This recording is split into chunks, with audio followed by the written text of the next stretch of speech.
Ito, mabilis siya bakbakin. Madaling matanggal. Ito, matibay.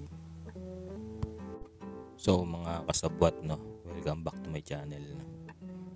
Meron tayo ngayong bagong life hack para sa mga artist na gusto matuto mag-paint. Gagamit tayo ng mga to. Para to sa mga baguhang artist, no, yung mga nagsisimula pa lang. Huwag muna kayo bumili ng mga acrylic na mamahalin. Try nyo muna to. Ang una kong binili kasi yung mga maliliit na pintura lang, yung pambahay, yung mga acrycolor. Yun, para matuto ako ng color mixing.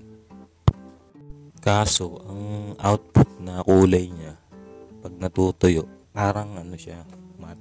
Parang matte color siya, ganun.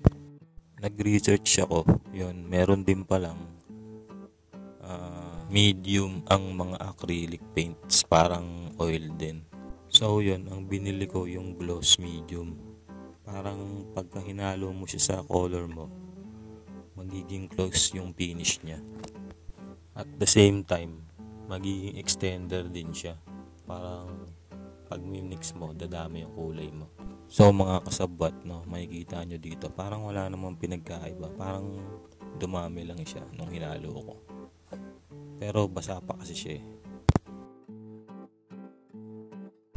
So yun guys, no, iniwan natin siya magdamag para matuyo.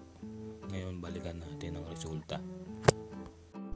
So yun mga kasabwat, ito na siya, no, tuyo na siya. Kung mapapansin nyo, malaki yung pinagkaiba nung puro lang at saka yung hinalo natin sa medium. So mga kasabwat, yan na, no, nakita nyo na, no, yung hinalo natin sa medium parang basa pa rin siya tignan, gloss finish. Tapos yung puro lang, ayun siya yung parang kulay matte na.